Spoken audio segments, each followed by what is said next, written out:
चलिए बच्चों, आज के सेशन को स्टार्ट करते हैं। और आज के सेशन को स्टार्ट करने से पहले प्रेम से बोलेंगे राधे राधे। और हमने इस टॉपिक को स्टार्ट करने से पहले आपको दो चीजें बताई थी कि जब भी हम ट्रांसपोर्टेशन को पढ़ेंगे तो ट्रांसपोर्टेशन को दो तरीके से में पढ़ना या दो फेज में पढ़ना पसंद करेंगे।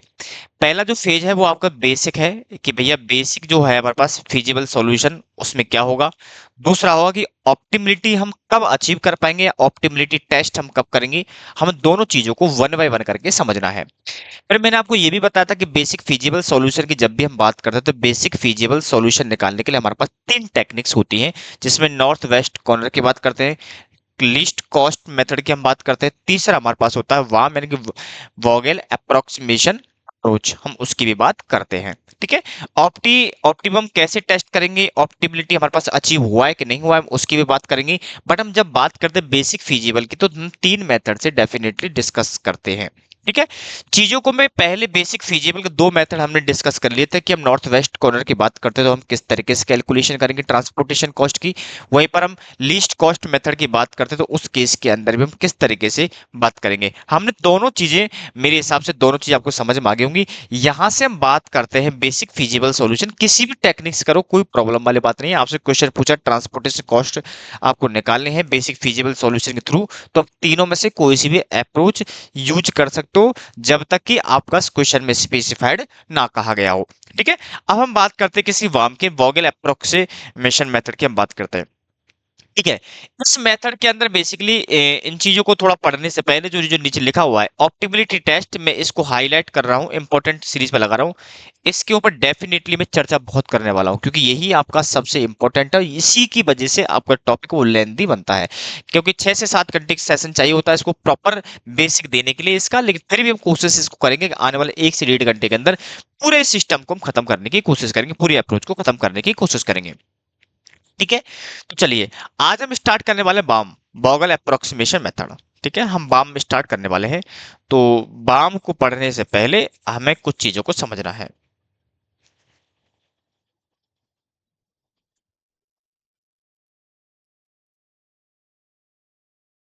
चलिए,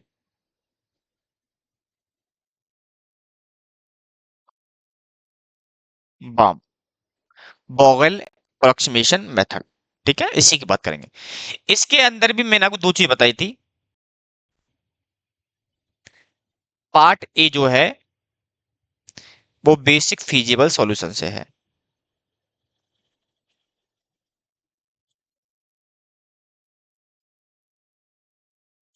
बेसिक फिजिबल सॉल्यूशन से है। ठीक है, बेसिक हम इसमें बात करेंगे। चलिए, बेसिक में क्या होता है, जैसे हमने नॉर्थ वेस्ट कॉर्नर के अंदर जो टेबल है रिमेनिंग टेबल, उस रिमेनिंग टेबल के अंदर नॉर्थ वेस्ट कॉर्नर में हमने एलोकेशन किया था। लीस्ट कॉस्ट के अंदर हमने लीस्ट कॉस्ट वाले सेल के अंदर हमने एलोकेशन किया था। सिमिलर पैटर्न पर यहाँ पर भी इसके कुछ प्रिंसिपल्स है, कुछ इसके अप्रोचेज है। जैसे मान लीजिएगा, मैं किसका एक एग्जांपल लेता हूँ। एग्जांपल, आपके पास कॉस्ट मैट्रिक्स दे रखी है। क्या दे रखी है बेटा? Cost matrix. कॉस्ट मैट्रिक्स जब दे रखी है तो हमारे पास कुछ डेटा है।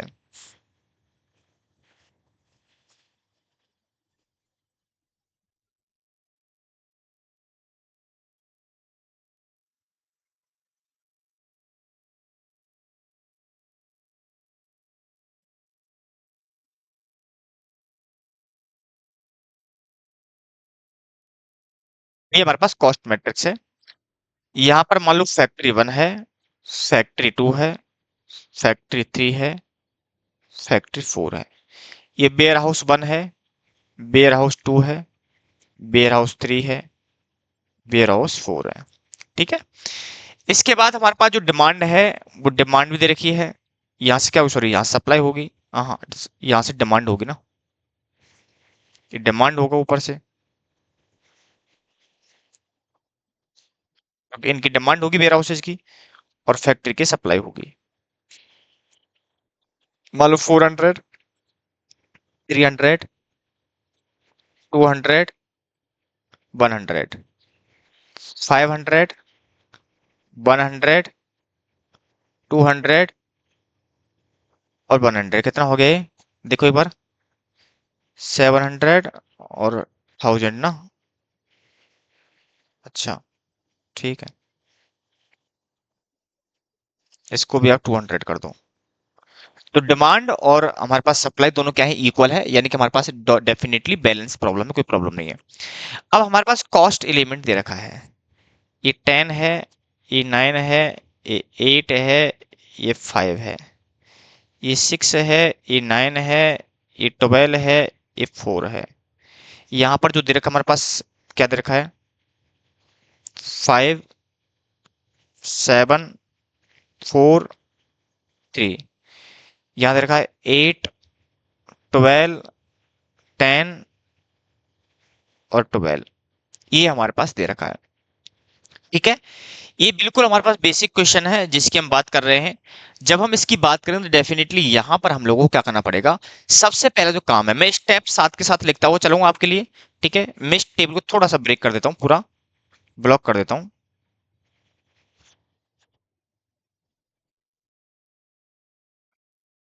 ये टेबल में पूरी यहाँ से कर दी, ब्लॉक कर दी, ठीक है ना। यहां से जो मैं बात कर रहा हूँ, ये डिमांड है, ये सप्लाई है ना। चलिए, मैं यहां जो बात कर रहा हूँ, यहां पर भी पेनल्टी निकालूंगा। क्या निकालूंगा, पेनल्टी। और यहां पर भी पेनल्टी निकलेगी। अब यहां जो है, ये किसकी निकलेगी, रो की पेनल्टी। तो ये रो पेनल्टी है, ये कॉलम है, तो ये कॉलम पेनल्टी कहलाएगी, क्लियर है। तो ये रो पेनल्टी है, ये कॉलम पेनल्टी है। मैं इसको यहां से ब्लॉक भी कर देता हूं,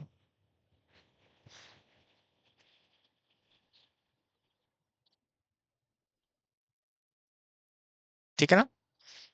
ये रो पेनल्टी है, ये कॉलम पेनल्टी। चलिए, अब हमें चीजों को थोड़ा आराम आराम से समझते हुए चलना है। तो आने की सबसे पहले स्टेप के अंदर क्या करना है, आपको डिमांड सप्लाई को देखना कि दोनों इक्वल है नहीं है। सेकंड, आपको ये देखना है कि आपस जो कैलकुलेट करने हैं, आप कैलकुलेट करोगे, calculate row penalty and column penalty. पहला काम है, रो पेनल्टी कैसे निकलेगी, कॉलम पेनल्टी कैसे निकले, वो देखना पड़ेगा। Lowest to values and calculate difference. क्या करना है कि आप जो रो की पेनल्टी निकाल रहे हो, तो रो में से मिनिमम टू वैल्यू सेलेक्ट करो, और टू वैल्यूज के अंदर जो मिनिमम, सॉरी, जो दो मिनिमम वैल्यू है उनका डिफरेंस निकालो। तो मैं यहां पर बात करता हूं, तो यहां पर एक तो मिनिमम 5 है, दूसरा 8 है, डिफरेंस कितना बताओ, एक तो ये रहा, एक ये रहा, तो डिफरेंस आ गया 3 का। मेरी बात समझ में आ रही है आपको, मेरी बात समझ में आनी चाहिए आपको। ठीक है, सिमिलर हम इस तरीके से आगे कैलकुलेट करते रहेंगे फर्दर। ठीक है, यहां देखो 4 है, 6 है, तो 2 आएगी। सिमिलर यहां पर है 4 है या 3 है, 1 आएगी। सिमिलर यहां पर कितना है, 10 है और 8 है, 10 है और 8 है, तो आएगी 4 आएगी। सिमिलर कॉलम में निकालनी है, 6 5 है तो 1 आएगी। इसके अलावा 9 9 7 9 है तो 2 आएगी। यहाँ पर 4 है, 8 है तो 4 आएगी। यहाँ पर 4 और 3 है तो 1 आएगी। मेरी बात समझ में आ रही है आपकी में, ये पहला फेज आपका हो गया खत्म। इसको मैं कर दूंगा ऐसे बंद।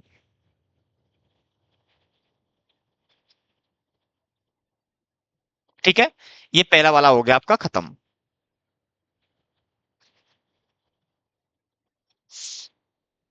ये पहला वाला काम आपका हो गया खत्म। ठीक है, हमें क्या करना है, सबसे पहले रो और कॉलम पेनल्टी निकालनी है। फिर उन पेनल्टीज में से सबसे हाईएस्ट पेनल्टी पर आपको एलोकेट करना है।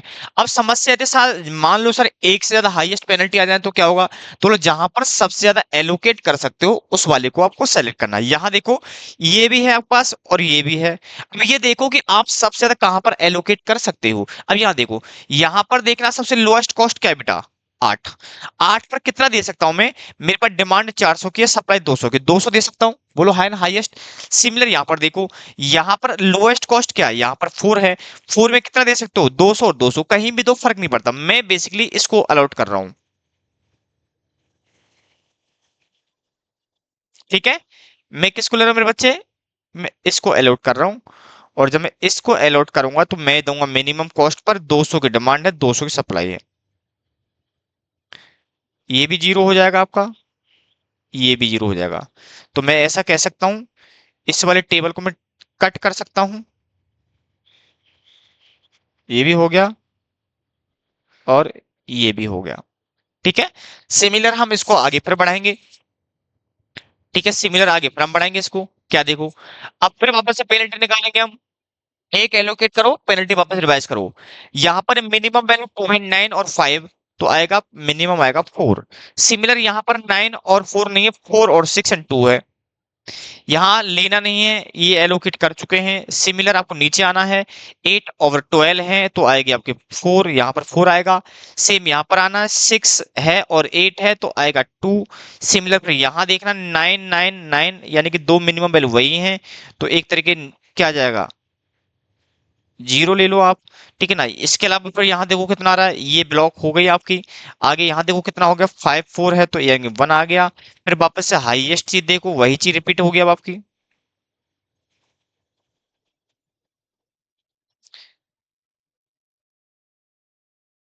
ठीक है, अब वापस से हाईएस्ट देखो इसमें से। अब वापस से हम हाईएस्ट देखते हैं इनमें से, तो फिर यहाँ पर से 4 है तो एक ही ऑप्शन है और कोई है नहीं हमारे पास, एक 4 है, एक 4 ये भी है।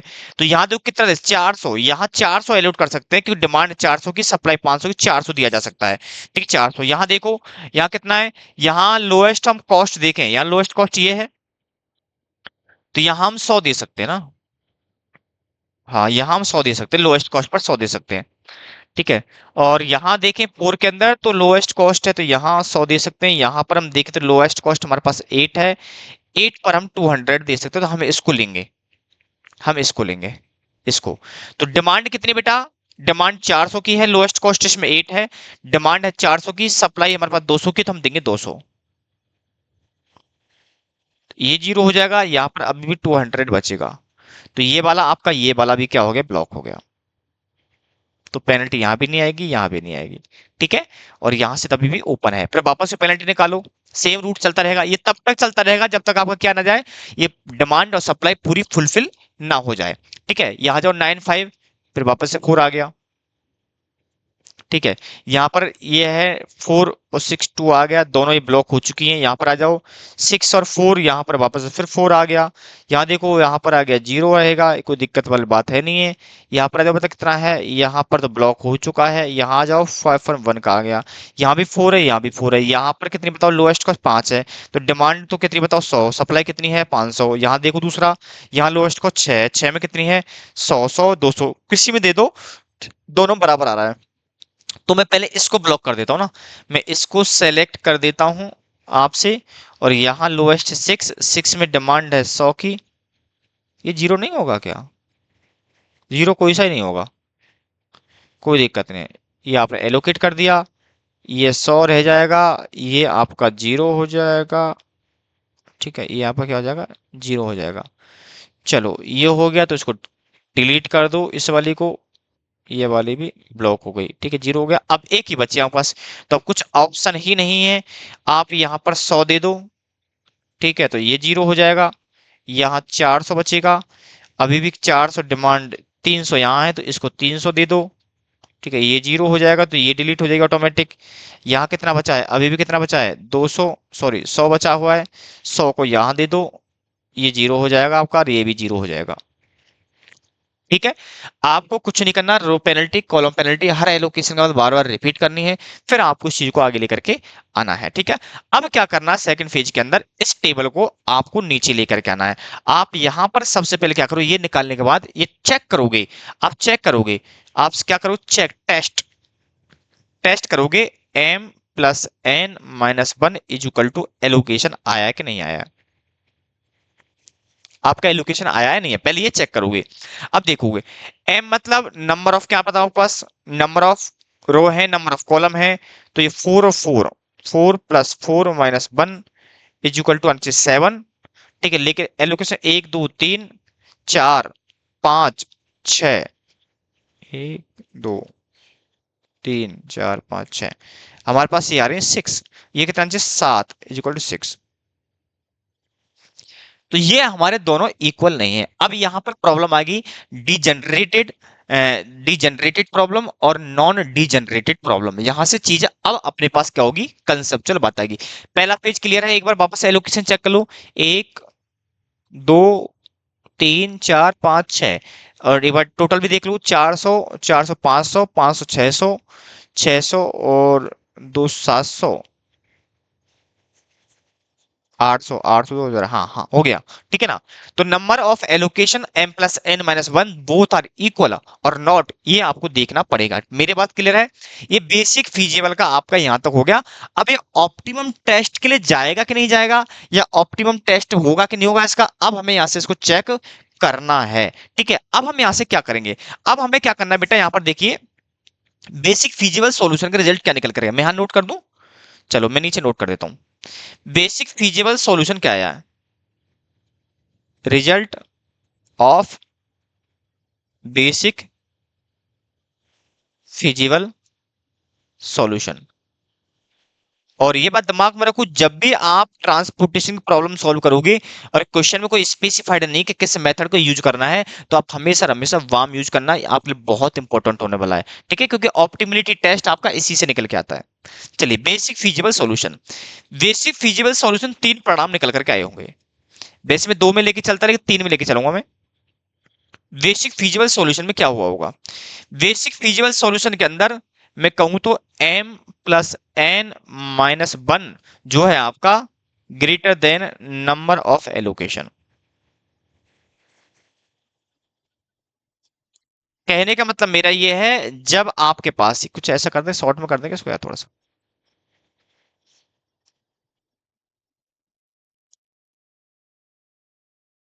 अरे क्या चाहता है ये, m plus N minus one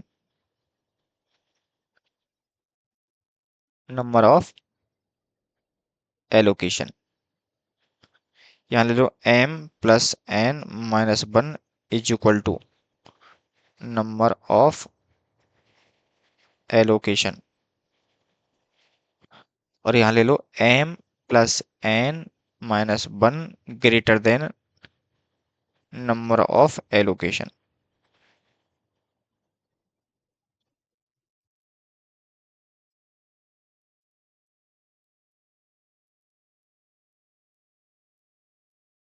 मैंने तीन पैटर्न पे इसको चेंज कर दिया है।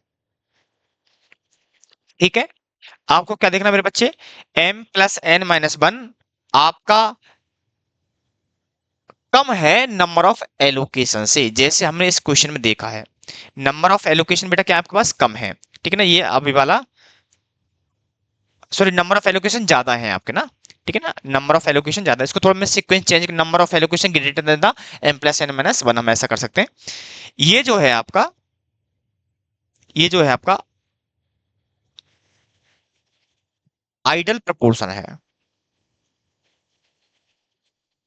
That is can be directly optimality test. और यहाँ पर optimality UV method will be use. ठीक है, UV method will be used. Summarise करूंगा, टेंशन मत लो आप, हम इस मेथड पर आएंगे।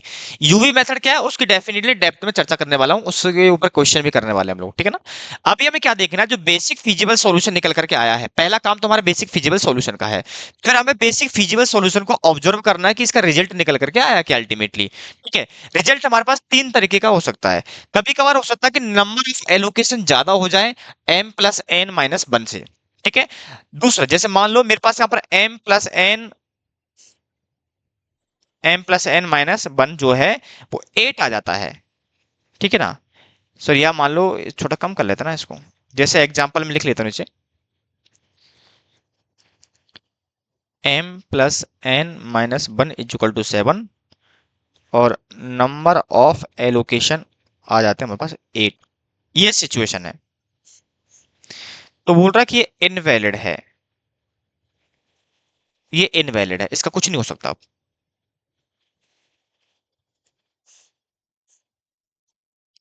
Invalid solution, basic feasible solution.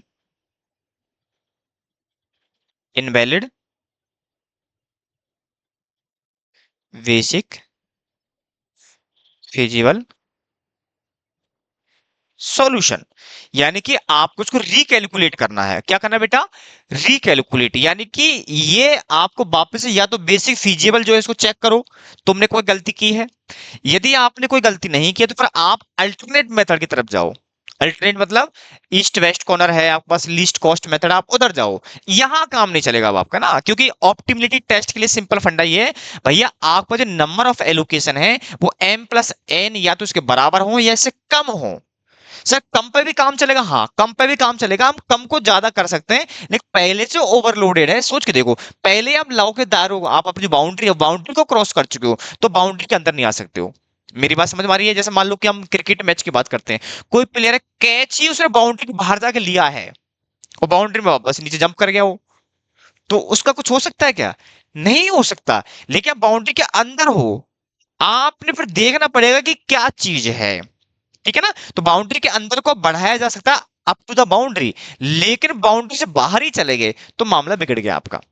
मेरी बात क्लियर है? तो आपको क्या करना है, इस चीज को देखना पड़ेगा कि जो आपके नंबर ऑफ एलोकेशन है, क्या वो equal m plus n minus one के हैं या फिर उससे लेस देन है। उस सिचुएशन में हम ऑप्टिमली टेस्ट के प्रोसीजर को पढ़ने की कोशिश करेंगे। लेकिन आप already m plus n one के लेवल को क्रॉस कर चुके हो, तो आप अब इनवैलिड की कैटेगरी में चले गए। ये आपको रिकैलकुलेट करना है, यदि आपने ह्यूमनली एरर किया है तो उसको चेक करना है, अदरवाइज किसी आपको और मेथड की तरफ मूव करना पड़ेगा। मेरी बात क्लियर है? वार्म के अंदर आप नहीं आओगे, यहाँ पर ऑप्टिमम टेस्ट नहीं कर पाओगे, ऑप्टिमम सॉल्यूशन नहीं निकाल पाओगे। ठीक है? अब मान लो आपके पास ये दोनों इक्वल आ जाते हैं, इक्वल आ जाते तो बोलता है कि आपके बोलते फंडामेंटल्स बोलते भैया ये सॉल्यूशन बेस्ट है। अब आप कुछ मत करो, डायरेक्टली आप ऑप्टिमम टेस्ट करो और इस कॉस्ट को ऑप्टिमाइज कर डालो। ऑप्टिमम सिस्टम जो है, ऑप्टिमम जो टेस्ट होने वाला, ऑप्टिमिलिटी जो टेस्ट होगा, वो उसका प्रोसीजर क्या है, मेथड क्या है, यूबी मेथड क्या है, इसके बारे में डेफिनेटली हम चर्चा करेंगे। उसकी थोड़ा लॉन्ग प्रोसेस है, उसकी बात करेंगे। लेकिन मान लो आपस m plus n minus one जो है, उसमें जो नंबर ऑफ एलोकेशन है वो आपके क्या हो जाते हैं, लेस हो जाते हैं। m plus n minus one greater than the number of allocation. मेरी बात क्लियर है? अब आपके नंबर ऑफ एलोकेशन कम है, आप बाउंड्री के अंदर हो, तो अब आपको क्या करना पड़ेगा, इसको इसको क्या करना पड़ेगा, कन्वर्ट करना पड़ेगा, कन्वर्ट करना पड़ेगा, convert into non degeneracy, degeneracy problem में,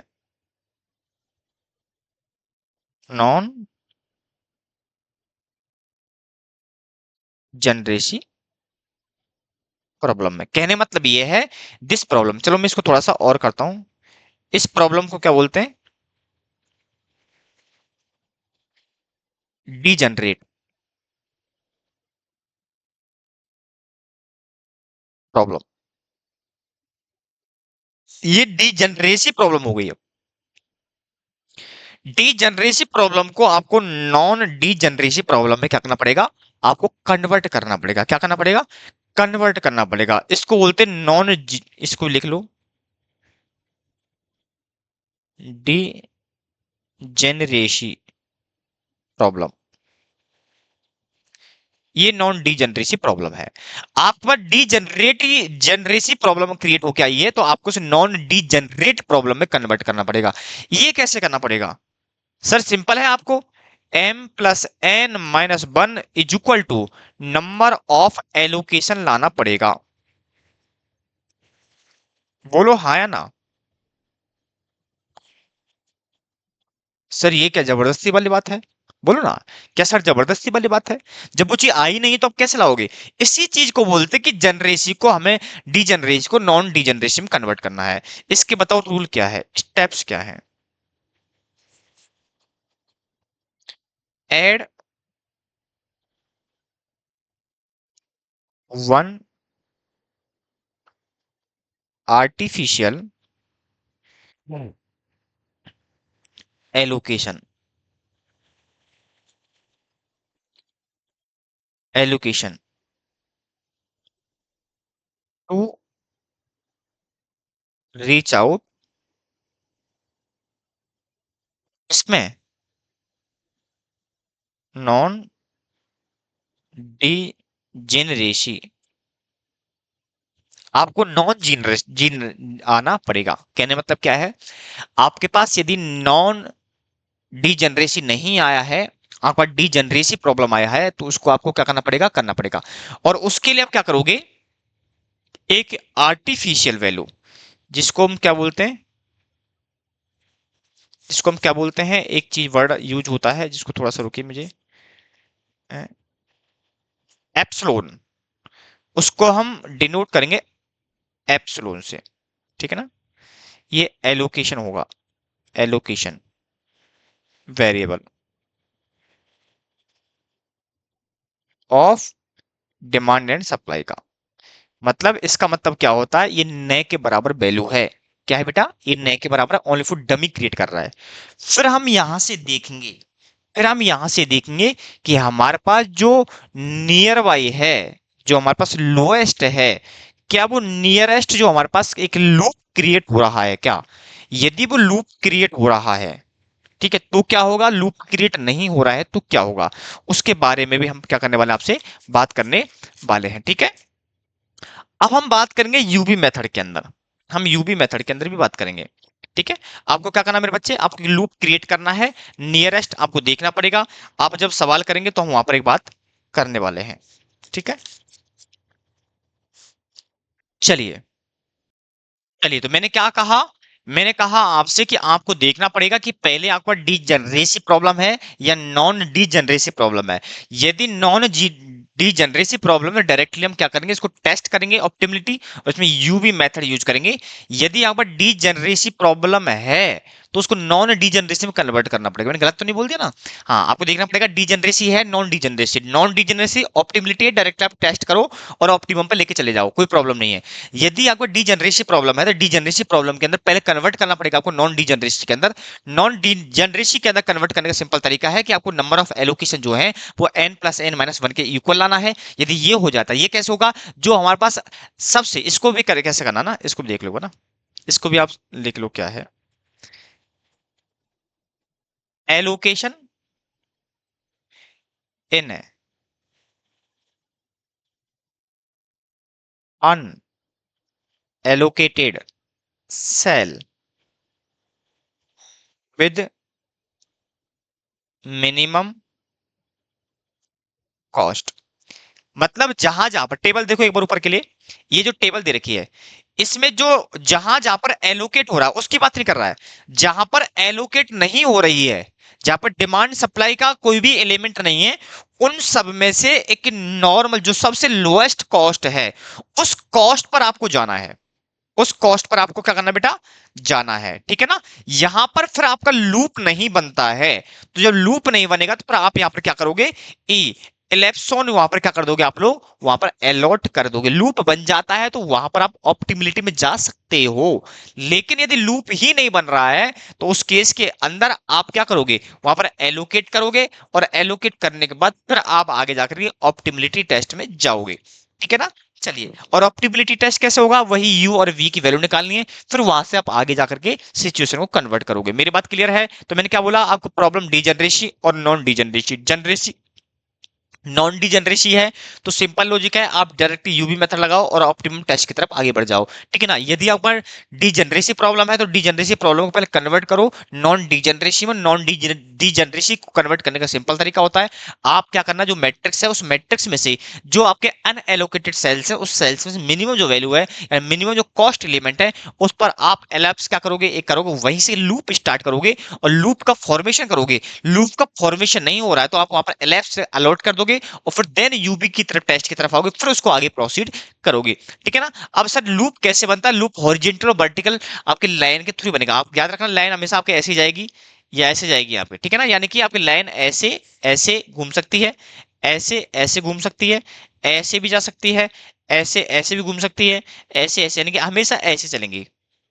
कहने मतलब ये है, ठीक है ना। आप ऐसे मत करना कि ऐसे ऐसे चलेगे फिर ऐसे घूम के ऐसे चलेगे, या ऐसे चल रहा है, या ठीक है ऐसे चलेगे, क्रॉस कर दिया ना, क्रॉस नहीं, आप हमेशा हॉरिजॉन्टल वर्टिकल लाइन में ही आपका लूप क्रिएट होगा, ठीक है। अब आते हैं यूबी मेथड की तरफ कि यूबी मेथड है क्या है, ठीक है ना। यूबी मेथड चलते क्या है, यूबी मेथड,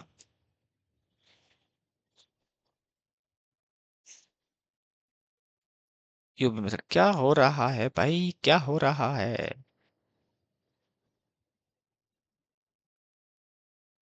यूबी मेथड, ठीक है। Step number 1, calculate,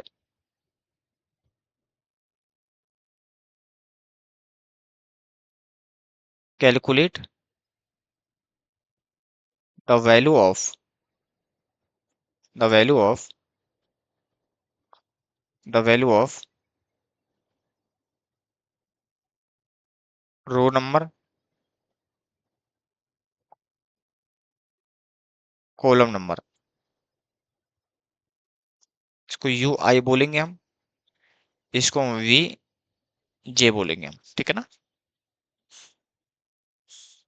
bye using, by using C I J is equal to U I plus we जे, ठीक है। ये इक्वेशन है आपके सामने, इस इक्वेशन को आपको यूज करना है। या एक सेकंड हो जाओ,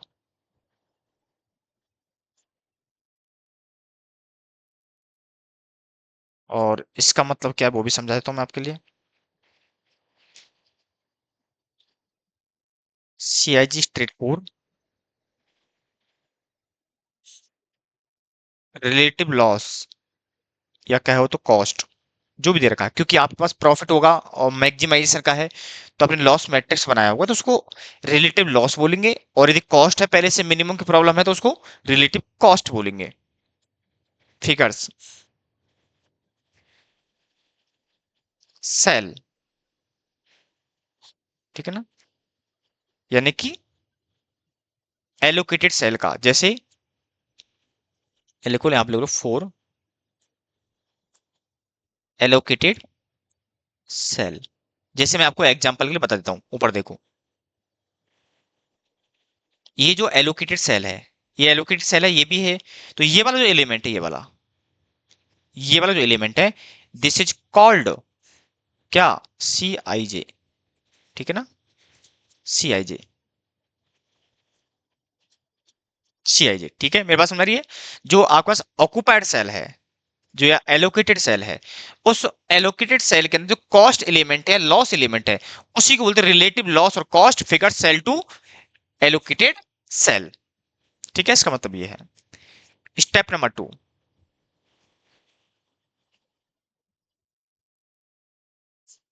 step number 2, calculate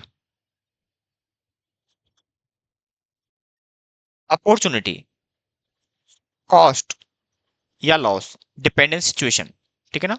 figures, four, four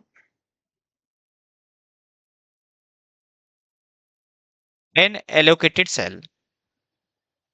एक चीज आपने नोटिस नहीं किया तो बता दूं मैं आपके लिए, ये आपके लिए एन एलोकेटेड पर है, ये आपके एलोकेटेड पर है। ये जब निकालोगे तो लिख लो बाई एलोकेटेड, और जब ये निकालोगे तो अनएलोकेटेड। क्या निकालोगे बताओ, by using the equation delta I J is equal to C I J minus U I plus we J, ये आपकी इक्वेशन है।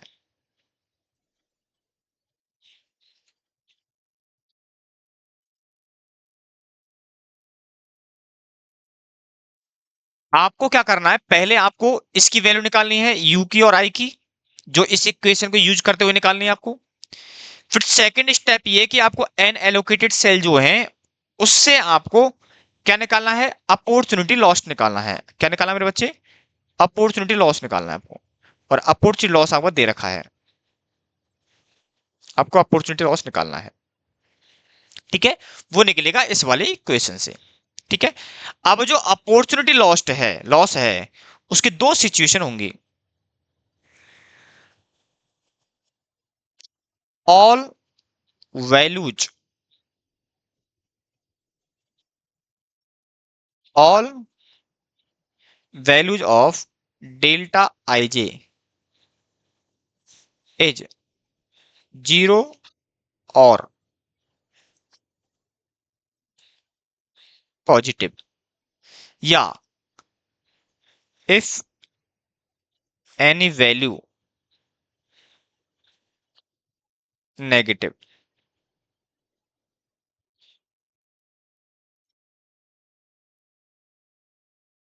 इसको नेगेटिव वैल्यू है, देन प्रिपेयर या फॉर्मेशन, देन लूप फॉर्मेशन।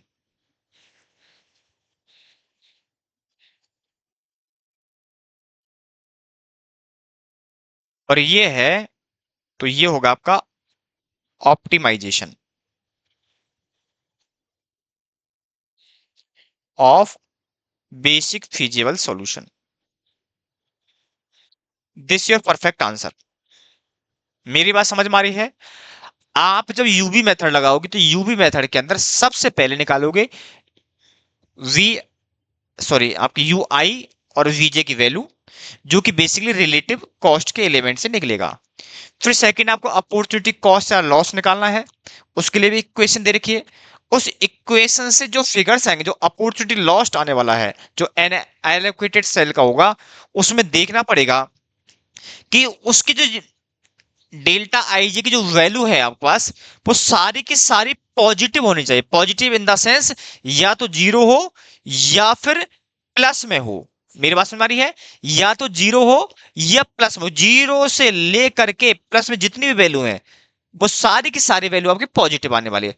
यदि एक भी वैल्यू नेगेटिव आ रही है तो वो यहां पर जाएगा, फिर लूप क्रिएट होगा। क्या क्रिएट हो बच्चा, लूप क्रिएट होगा।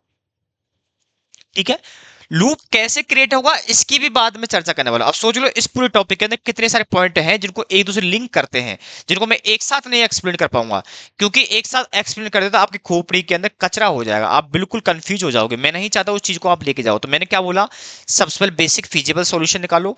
बेसिक फिजिबल सॉल्यूशन में आप देखो ऑप्टिमिलिटी टेस्ट चेक करने के बेसिक फिजिबल रिजल्ट क्या आए हैं। क्या आपका m plus N minus one is equal to number of allocation है, तो कोई प्रॉब्लम नहीं, यूबी मेथड लगाओ। यूबी मेथड नीचे आपको दे रखा है। ठीक है, यदि आपका नंबर ऑफ एलोकेशन ज्यादा आ जाते हैं तो समझ लो वो आपके स्कोप से बाहर हो गया, वो मामला ही बिगड़ गया। ठीक है, वो इनवैलिड है, आप रिकैलकुलेट करो या फिर अल्टरनेट मेथड की तरफ जाओ। यदि आपका रिकैलकुलेट करने के बाद भी आंसर चेंज नहीं हो रहा है, इसका मतलब आप अदर अल्टरनेट मेथड की तरफ जाना पड़ेगा।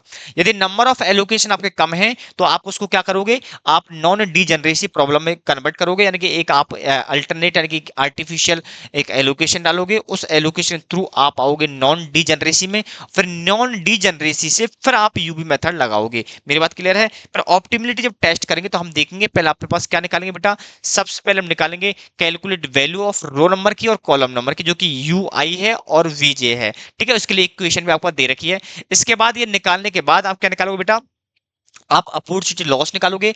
अपॉर्चुनिटी जो लॉस है वो आपको देखना पड़ेगा कि सारे के सारे फिगर पॉजिटिव हैं या फिर कोई एक आध फिगर नेगेटिव भी है।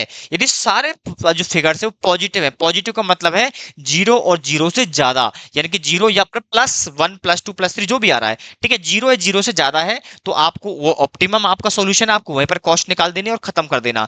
यदि आपके पास अभी भी क्या नहीं आया, अभी भी आपके पास कोई वैल्यू या नेगेटिव आ रही है, एक वैल्यू नेगेटिव आ रही है या एक से ज्यादा वैल्यू नेगेटिव आ रही है, तो उस केस के अंदर आप लूप क्रिएट करोगे। लूप क्रिएट करने के बाद फिर एक लूप फ्रेम करोगे, फिर एलोकेशन चेंज होगा, फिर एलोकेशन करने के बाद फिर वापस से यूवी मेथड लगाओगे, और यूवी मेथड तब तक लगाओगे जब तक आपकी अपॉर्चुनिटी कॉस्ट के सारे जीरो या उस जीरो से ज्यादा फिगर ना आ जाए, यानी मैं कहूं तो सारे फिगर्स आप पॉजिटिव नहीं आ जाए, तब तक ये चलता रहेगा यूवी का खेल। मेरी बात क्लियर है? तो यानी कि आपको यहाँ पर अपॉर्चुनिटी लॉस्ट देखना है, अपॉर्चुनिटी लॉस्ट सारे फिगर पॉजिटिव आ जाते हैं तो आपका ऑप्टिमम सॉल्यूशन है। यदि सारे फिगर आपके पास पॉजिटिव नहीं आते, एक भी फिगर आपका नेगेटिव है, एक से ज्यादा नेगेटिव है, तो उस केस के अंदर आप क्रिएट करोगे लूप, और लूप क्रिएट करने के बाद आप एलोकेशन चेंज करोगे, और एलोकेशन चेंज करने के बाद उसकी बात करेंगे, और देन उसके बाद तब तक चलता रहेगा आपका यूवी और आपकी अपॉर्चुनिटी कॉस्ट की वैल्यूएशन, तब तक आपके सारे फिगर्स पॉजिटिव या आपके जीरो ना हो जाए। मेरी बात क्लियर है?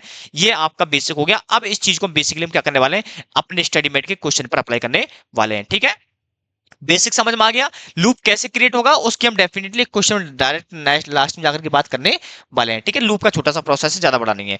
ठीक है, आपको वी यूवी मेथड समझ में आ गया। यूवी मेथड के अंदर क्या निकालना है, पहले बेटा आपको वैल्यू निकालनी है रो नंबर की, यानी कि यू आई वीजे निकालना है, फिर आप अपॉर्चुनिटी को डेल्टा आईजे निकालना है। डेल्टा आईजे की ऑल वैल्यू जीरो या जीरो से ज्यादा है, कहे तो पॉजिटिव है या फिर जीरो है, तो उस केस में ऑप्टिमम सॉल्यूशन है। यदि नहीं है ऐसा कोई नेगेटिव एक भी वैल्यू, तो उस केस के अंदर आप क्या करोगे, एक लूप क्रिएट करोगे। लूप क्रिएट करने के बाद फिर आप इस प्रोसेस तब तक रिपीट करोगे जब तक आपकी all value of delta i j zero या जीरो से ज्यादा ना आ जाए। ठीक है बच्चे, चलिए अब हम सीधे सीधे चलते क्वेश्चनों की तरफ।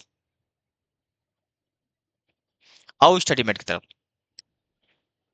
देखिए, ये आपके पास क्वेश्चन नंबर 18, 18, 90, 20, 21, चार क्वेश्चन कर जाना, चार क्वेश्चन कर जाना। आपको एक भी कंसेप्ट ऐसा नहीं होगा जो आपका रह जाएगा से, ठीक है ना। चलिए एक दो मैं कराने की कोशिश करूंगा। The cost conscious company require for the next month, हमारे पास कुछ डेटा दे रखा है, ठीक है ना। रिक्वायर्स का मतलब होता है demand, demand of next month 300, 260 और 180 टन्स इन स्टोन चिप और इट्स थ्री कंस्ट्रक्शंस। ये कंस्ट्रक्शंस हैं, ये respect C1, C2, C3 construction site है। और कंस्ट्रक्शन साइट पर जो हमें माल चाहिए, जो रिक्वायर्ड हमारा कॉस्ट एलिमेंट है, वो हमारे पास कितना चाहिए बेटा, 300, 260 और 180। Stone chips are produce by the company, ये किसको प्रोड्यूस का मतलब होता है, सप्लाई। तो मैं कहूं तो जो डिमांडिंग है, जो डिमांडिंग यूनिट है, डिमांडिंग जो यूनिट है वो C1, C2 और C3 है, ठीक है ना। आगे क्या लिखा हुआ है, आगे लिखा हुआ है company all available Wolders must crushed into chips, any excess chip over the demanding side C1, C2, C3 will be ये है। तो मेरे पास यहाँ दे रखा, ठीक है, कोई दिक्कत वाली बात नहीं। थ्री मिनरल्स फील्ड टेकन है हमारे पास, कोई प्रॉब्लम नहीं है। C1, C2, C3 नहीं नहीं अलग होगा। ट्रांसपोर्टेशन कॉस्ट हमारे पास नीचे दे रखा, अच्छा M1 M2 है, ये है M1 M2, ये दे रखा M3। ये क्या मेरे बच्चे, ये आपका सप्लाई वाली यूनिट, तो सप्लाई आपकी यहाँ आती है और आपकी डिमांड आपके यहाँ आती है। तो मैं डिमांड की बात करूँ तो यहाँ पर कितना बेटा बताओ, 300, 260 और 180 ना, और इसका है 250 और 320 और 280, दोनों चेक, तीनों चेक कर लो एक बार कितना कितना आ रहा है। डिमांड सप्लाई इक्वल है नहीं है, यदि नहीं है तो पहले आप डमी क्रिएट करोगे, अनबैलेंस प्रॉब्लम है, अनबैलेंस को बैलेंस में प्रॉब्लम करोगे। कॉस्ट एलिमेंट दे रखा था, मिनिमाइजेशन प्रॉब्लम है, ठीक है ना। स्टेप बाय स्टेप कॉस्ट आपको ये दे रखा है, आपको दे रखा है। तो जो डिमांड है आपके पास क्वेश्चन में यही फ्रेम करता हूँ, 250, 320, 280, ये सप्लाई है। डिमांड मेरे पास दे रखी है कितनी, 300, 260 और 180। क्या डिमांड इक्वल सप्लाई है, ये आपको देखना पड़ेगा। क्या पूछा गया आपसे, देखो, determine the optimal economic transportation plan for the company and overall transportation cost in MU metric unit में आपको चाहिए, कोई दिक्कत नहीं है। What is the quantities to be sold from M1, M2, M3 respectively. Clear वाली बात है, एलोकेशन हो जाए, पता लग ही जाएगा हम किस किस को कितना कितना भेज पाएंगे, इस बात के में पता लग जाएगा। सबसे पहले हमें ये देखना है कि क्या हमारा सॉल्यूशन ऑप्टिमम है या नहीं है, ठीक है। इस चीज को देखने के लिए हम क्या करेंगे मेरे बच्चे लिए, तो हमारे पास डिमांड सप्लाई देख लेते कितनी है। सप्लाई है 250 प्लस 320 प्लस 280, 850 का ना, 850 है। इधर देखो 300, 260, 180, 740 का शॉर्ट है 110। हमारे पास जो डिमांड है वो 110 का शॉर्ट है। ठीक है, तो डिमांड हमारे पास है तो हमें डमी क्रिएट करना पड़ेगा। आ जाओ।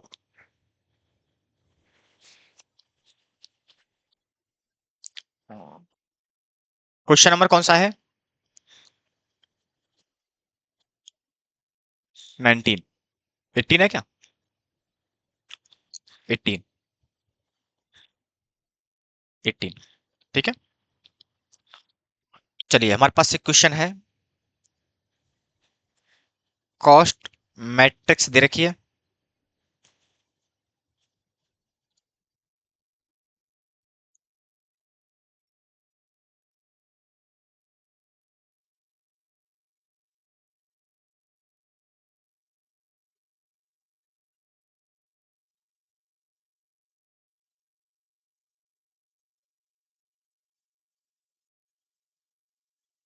क्या हो रहा है यार, पता नहीं।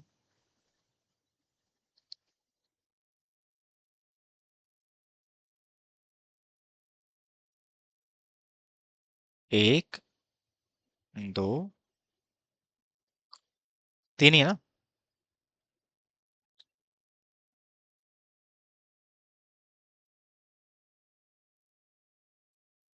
क्या क्या है हमारे पास? M1, M2, M3, M1, M2, M3, C1, C2 और C3।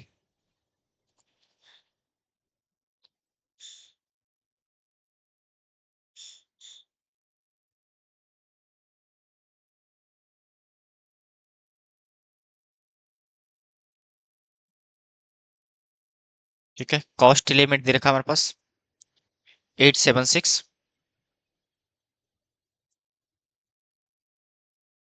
549, 755।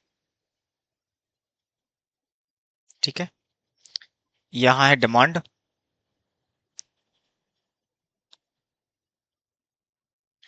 यहाँ सप्लाई। सप्लाई हमारे पास कितनी दे रखी है? 250, 320, 280। ये कितना है? 300, 260, 180। हमने इसका टोटल करके देखा था तो आ रहा था 850 और यहाँ आ रहा था 740। ठीक है, सबसे पहले हमें ये पता लग गया कि ये प्रॉब्लम जो क्या है, अनबैलेंस प्रॉब्लम है। इसको हमें बैलेंस में कन्वर्ट करना है। ठीक है ना? तो लिख सकते हो कि हाँ, this problem is unbalanced problem, that is first convert into balanced problem using by dummy. ठीक है, हमें इसको कन्वर्ट करना पड़ेगा। तो आ जाओ फटाफट से।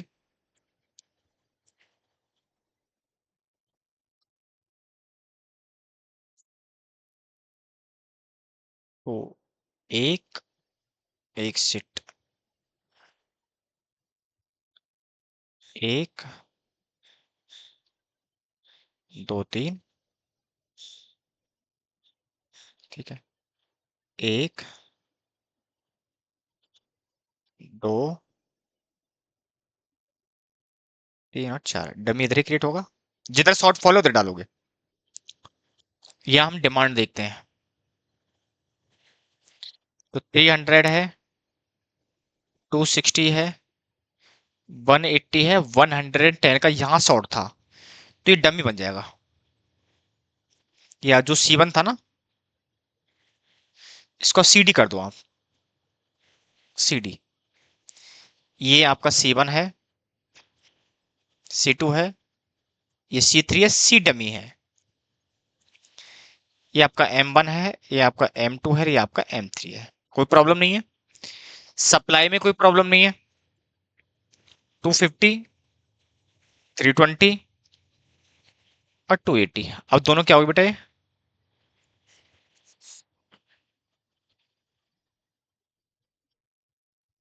ये प्रॉब्लम आराम से अब आपकी बैलेंस्ड हो गई। ठीक है, ये प्रॉब्लम क्या होगी बेटा? आपकी बैलेंस्ड।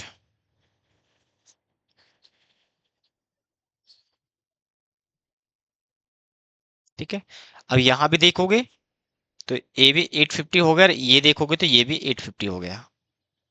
ठीक है, ये और ये कोई प्रॉब्लम नहीं है। ये आपकी प्रॉब्लम क्या हो गई? Balance problem. ठीक है, तो 850 का क्या हो गया आपका? ये पूरा बन गया है।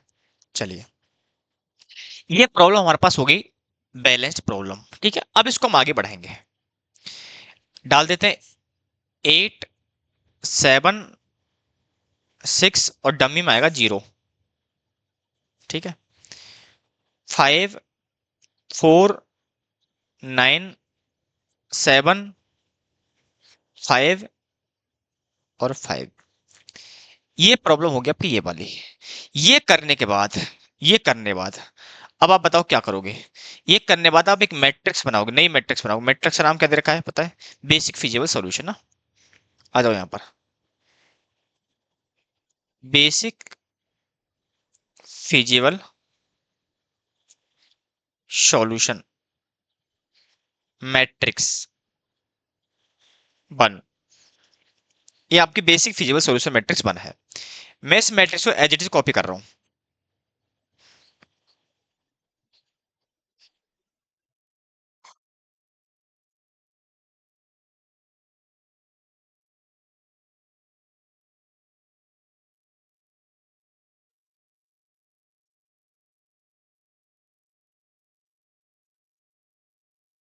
ठीक है, ये बेसिक फिजिबल सॉल्यूशन ये रही।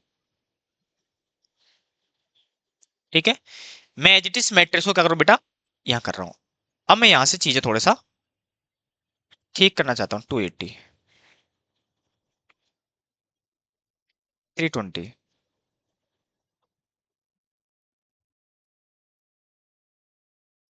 चलिए,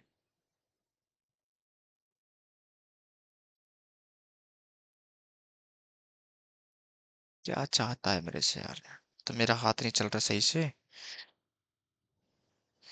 चलिए, राइटिंग पैड पे। चलो, ठीक है, ये है आपकी क्या बेटा? सप्लाई। यहाँ पेनल्टी आएगी अब।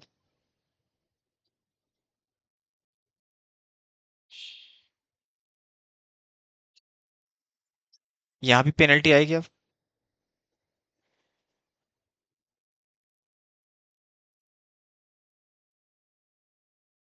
ठीक है, पेनल्टी आएगी तो इसको हम कर देते हैं कवर।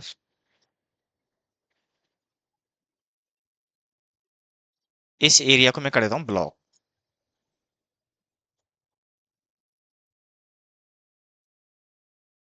ठीक है, इस एरिया को मैं कर देता हूँ ब्लॉक। आप तो देख लेना, आपके पास पेन रहने वाला है। मैं इस एरिया को कर रहा हूँ ब्लॉक। ठीक है ना, ये आपके पास क्या बेटा? रो पेनल्टी ना। ये आपके पास रो पेनल्टी है, ये आपके पास कॉलम पेनल्टी है।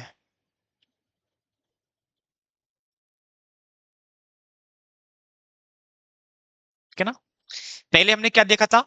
पहले देखा क्या? बैलेंस्ड है, अनबैलेंस्ड है। बैलेंस नहीं थी, अनबैलेंस्ड था, हमने उस बैलेंस में कन्वर्ट किया। याद रखना, पहले आप इसको कन्वर्ट कर दोगे। याद रखना, पहले कन्वर्ट करोगे, फिर आप ऑब्जेक्ट देखोगे, फिर आप निकालोगे लॉस मैट्रिक्स, और फिर निकालोगे उसको मिनिमाइज में कन्वर्ट करने वाला ना। ठीक है, पहले आप डमी क्रिएट कर दोगे। पहले हमेशा याद रखना, स्टेप बाय स्टेप चलना। पहले ये मत देख लेना कि आपका मिनिमाइजेशन का है कि मैक्सिमाइजेशन का पता लगा, पहले मैक्सिमाइज मिनिमाइज में कन्वर्ट कर दिया, फिर आप डमी क्रिएट कर रहे हो। ऐसा मत करना, नहीं तो रिवर्स इंपैक्ट आ जाएंगे इसके। ठीक है ना, चलिए, अब इस चीज को थोड़ा हम आगे बढ़ाने की कोशिश करते हैं। अब देखो क्या है, पेनल्टी निकालनी है अपन को, आ जाओ। पेनल्टी बताओ कैसे निकलते हैं, आपको रो में निकालनी है, कॉलम में निकालनी है। आप सबसे पहले दो मिनिमम वैल्यू सेलेक्ट करोगे और दो वैल्यू का डिफरेंस निकालोगे, ठीक है। आ जाओ फटाफट से आ जाओ। तो हमने इसको यहां से निकालना स्टार्ट कर दिया।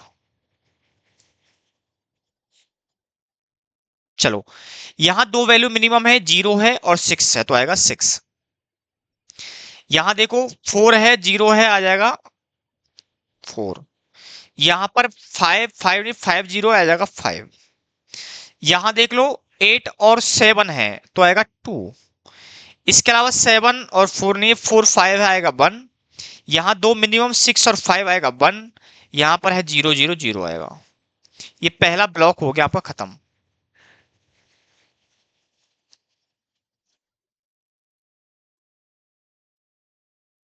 ये पहला ब्लॉक हो गया वो खत्म। ठीक है, ये पहला ब्लॉक बेटा क्या हो गया, खत्म। अब इसमें से क्या करोगे, हाईएस्ट पेनल्टी सेलेक्ट करोगे। क्या करो बेटा, हाईएस्ट पेनल्टी सेलेक्ट करोगे। तो हाईएस्ट क्या है, 6।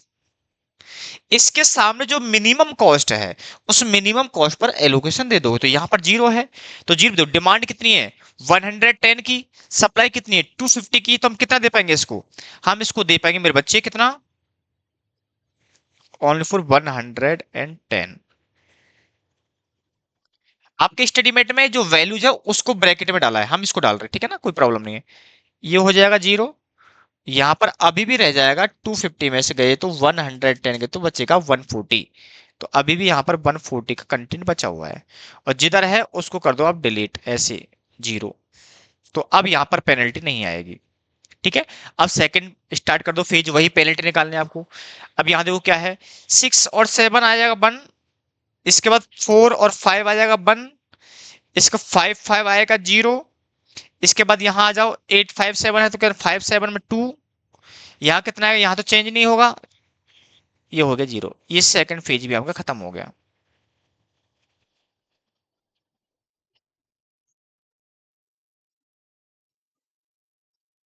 ये आपका सेकंड भी खत्म हो गया।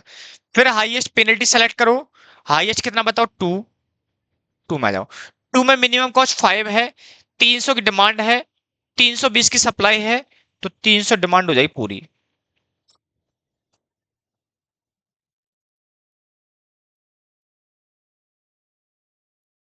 20 बचेगा, यहाँ 0 हो जाएगी। तो ये वाली वैल्यू भी अब डिलीट कर दो, ठीक है। ये वाली वैल्यू हम क्या कर देते हैं, डिलीट कर देते हैं। तो यहाँ की पेनल्टी ब्लॉक हो जाएगी, यहाँ की पेनल्टी ब्लॉक हो चुकी है। वापस से पेनल्टी निकालो, वही आ जाओ। 7 एक 1 ही आएगा यहाँ, तो यहाँ भी बनाएगा। यहाँ क्या है, 6 7 है, यहाँ बनाएगा। यहाँ और बताओ कितना, 4 और है, यहाँ पर आएगा 5। यहाँ आएगा 0, कोई प्रॉब्लम नहीं। ये भी आपका ब्लॉक हो गया, इसको ब्लॉक कर दो।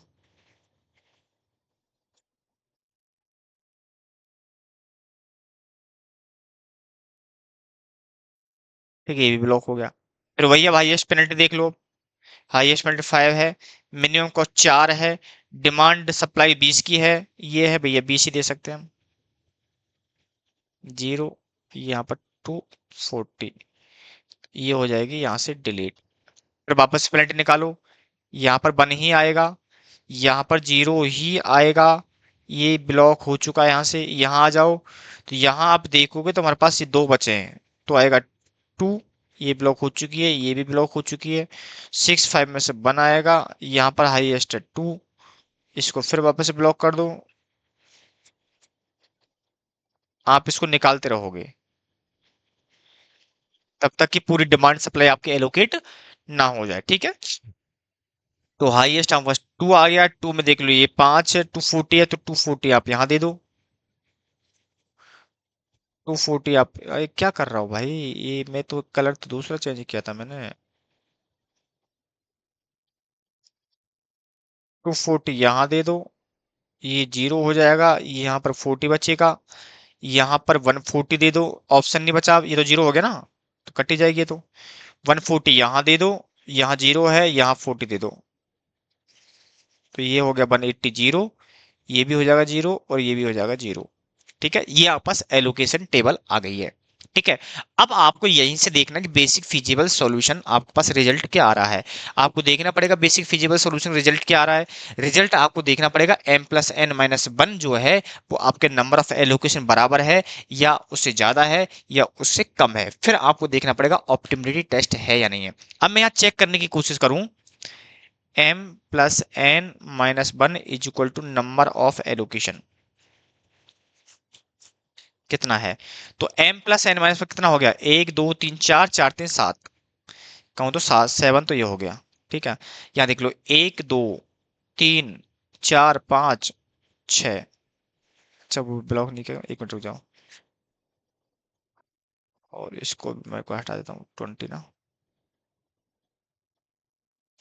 1 2 3 4 5 और 6 और ये हो गया -1 ना, तो आ गया 6। हटा दो रे। 4 - 3 - 1 इज इक्वल टू आ गया 6। ये क्या बताओ, this problem, this solution, this feasible solution is non degeneracy, that is directly can be optimization।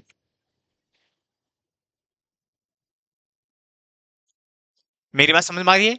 यहाँ कोई प्रॉब्लम नहीं है, दिक्कत बिल्कुल दिक्कत है इंटर का यहीं तक समझ लो। इंटर का यहीं तक खत्म हो जाता है, ठीक है ना। फाइनल का इसके बाद आगे बढ़ने वाला है, ठीक है। इंटर वाले बच्चे चाहे तो आप अपनी चीजों को यहीं तक स्टोर कर सकते हो, अदरवाइज देखना है तो आगे भी आप सेशन को देखिए, कोई प्रॉब्लम नहीं है। ऑप्टिमाइजेशन में, ऑप्टिमाइजेशन जाने के लिए हमें यूबी मेथड यूज करना पड़ेगा। क्या बेटा, यूबी मेथड, ठीक है ना। तो मैं यूबी मेथड के लिए जाता हूं, तो मैं इस वाली चीज को क्या कर लूं, ये मैट्रिक्स मेरे काम की है, ठीक है ना। ये मैट्रिक्स मेरे किसके बेटा, काम की है। तो मैं इसको यहां पर ला करके पेस्ट कर देता हूं, ठीक है ना, ये मेरा काम का है। चलिए, ये मेरे क्या है, काम का है। एक माय गॉड, अरे चलो, ये मेरे क्या है, काम का है, ठीक है। अबे क्या, वो क्या चाहता भैया। हाँ, ये हमारे काम का है। चलिए, मैं इसको एक बार हटा देता हूँ, काटा पेटी को हटा देता हूँ ना, तो मुझे इसमें काटा पेटी नहीं चाहिए। एलोकेशन छोड़ देता हूँ, बस मैं एलोकेशन छोड़ देता हूँ और इसको भी हटा देता हूँ। डिमांड सप्लाई भी मेरे को काम का नहीं है।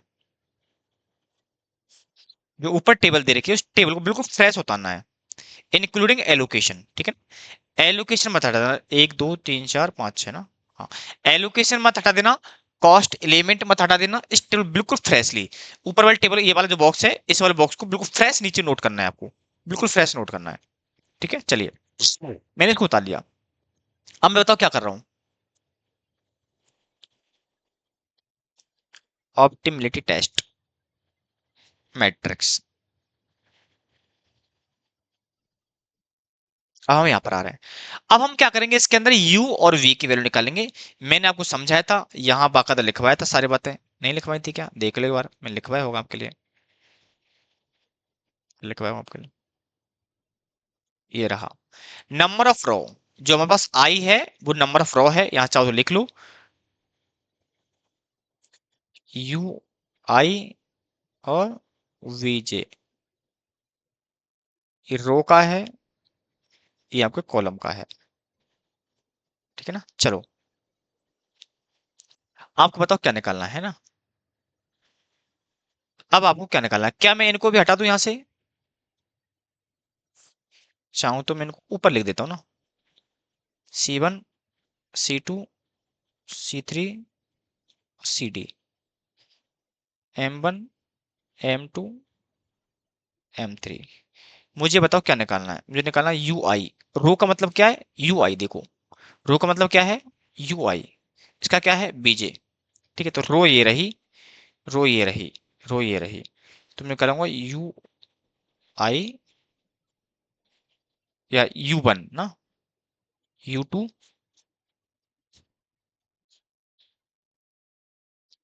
UI, U1, U2, U3।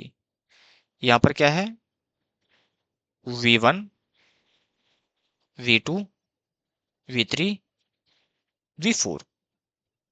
ठीक है, समझो क्या कह रहा है आपका मैथमेटिकल, क्या बोलता है। मैथमेटिकल बोलता है कि सबसे पहले आपको स्टेप लिख देता हूं साथ साथ में। Step 1, calculate values of row number and column number, जिसको डोनेट किया गया था यू आई से और बीजे से, बाई यूजिंग क्या, C I J is equal to U plus V I, U I और बीजे। ठीक है ना, यही था अपने पास। और यहां पर मैंने बताया भी था फॉर एलोकेशन, एलोकेटेड सेल, या इसको कर दो unoccupied cell, sir occupied cell, occupied cells, या कहो तो एलोकेटेड सेल। ये स्टेप नंबर 1 है आपका। स्टेप नंबर 2 बाद में स्टार्ट होगा। आपको ये इक्वेशन यूज करनी है। ठीक है, इस इक्वेशन के थ्रू आप क्या निकालना बेटा, इसकी वैल्यू निकालनी है। इसकी वैल्यू मतलब क्या है, रिलेटिव लॉस और कॉस्ट की वैल्यू निकालनी है। वो रिलेटिव कॉस्ट, इसकी वैल्यू निकालनी है। इस वैल्यू के थ्रू, ये वैल्यू दे रखी है, रिलेटिव कॉस्ट है हमारे पास, के लॉस तो है नहीं है, तो रिलेटिव जो कॉस्ट है उसकी वैल्यू से आपको रो की वैल्यू और आपकी कॉलम की वैल्यू निकालनी है। रो और कॉलम की वैल्यू आपको निकालनी है यहाँ पर। ठीक है, चलिए, ठीक है ना। अब बनवे और ओनली फॉर ऑक्यूपाइड की निकालना, तो यहाँ पर ऑक्यूपाइड तो ये है, इसकी निकालनी है। एक ये है, इसकी निकालनी है। एक ये है, एक ये है, एक ये है, और एक ये है। ठीक है, ये ऑक्यूपाइड सेल्स हैं।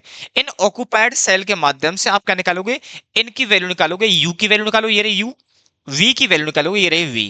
ठीक है, और वो किससे निकालोगे, सी आई जे के थ्रू। सी आई जे का मतलब है रिलेटिव, रिलेटिव क्या बेटा, कॉस्ट। रिलेटिव क्या है, कॉस्ट। रिलेटिव कॉस्ट मतलब जो ये दे रखी है, ये 6 है, ये 5 है, ये 4 है, ये जो दे रखी है ये आपकी रिलेटिव कॉस्ट है। अब इस रिलेटिव कॉस्ट के माध्यम से क्या निकालोगे बेटा, इनकी यू और वी की वैल्यू निकालोगे, यानी कि रो और कॉलम की वैल्यू निकालोगे। मेरी बात समझ में आती है आपको, समझ में आती है तो हम इसको आगे बढ़ा सकते हैं, कोई प्रॉब्लम वाली बात नहीं। चलिए, अब हमें क्या करना है इन सब में से पहले, क्योंकि हम हमारे पास ये दिन निकालना, इसकी वैल्यू गिवन है, हमारे पास गिवन है, इनमें से किसी एक की वैल्यू हमें पता लग जाए तो हम दूसरी की क्या निकाल सकते हैं, हम डिफरेंस से इक्वेशन के थ्रू उसकी दूसरी वैल्यू बैलेंस से फिगर से निकाल सकते हैं। ऐसे केस में क्या करते हैं कि हम किसी एक को जीरो मान लेते हैं। बेसिकली 99% केस के अंदर हम जो लोग मानते हैं वो हम इसको जीरो मान लेते हैं।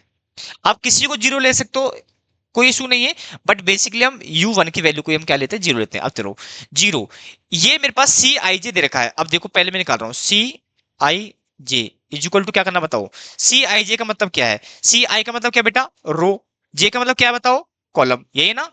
देखो, जे का मतलब क्या है, कॉलम। ठीक है ना, तो मुझे बताओ, मैं सी आई जे इसकी जगह कहने के लिए, इसके लिए मैं क्या ऐसा कह सकता हूं, सी I J you I plus we J, यही इक्वेशन है। बोलो ना, मैं फॉर्मेशन यहां पर इक्वेशन का करूं तो मैं ऐसे कह सकता हूं क्या, सी आई का मतलब क्या मेरे बच्चे, आई का मतलब रो। रो नंबर कौन सा बताओ, रो नंबर है आपका ये वाला, कौन सा, 3 वाला, तो 3। और बताओ कॉलम कौन सा है इसके अंदर, एक मिनट को ना,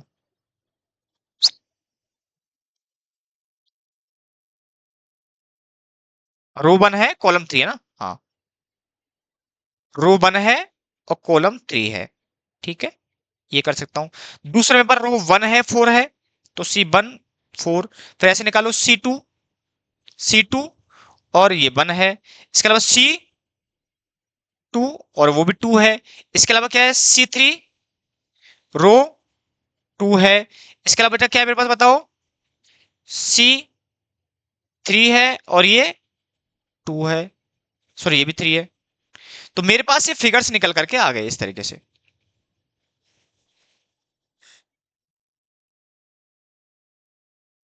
अब हम इनकी वैल्यू आराम से निकाल लेंगे। ठीक है, इनकी वैल्यू आराम से क्या कर लेंगे, निकाल लेंगे। ठीक है, चलिए अब मैं यहाँ इक्वेशन की बात करता हूं। तो यू आई की जो वैल्यू है, यू आई की वैल्यू क्या है, यहाँ पर जीरो है हमारे पास, है ना। यू आई की वैल्यू क्या बेटा, जीरो है, तो ये जीरो है हमारे पास। ठीक है, सिमिलर अब हमें निकालना है वी जे की वैल्यू निकालनी है। तो वी जे की वैल्यू हमारे पास क्या है, वी जे की वैल्यू क्या है, ये हमें निकालनी है। ये वैल्यू दे रखी है, तो प्लस कर दोगे हमारे पास, मान लो वी जे, या ऐसा कर लेना अपन ना। चलो इसको मैं हटाता हूँ, ये मैंने यहाँ से हटा देना, आपको समझाने किया था बस। चलो अब देखो, मुझे इसकी वैल्यू निकालनी है, इसकी वैल्यू निकालनी है।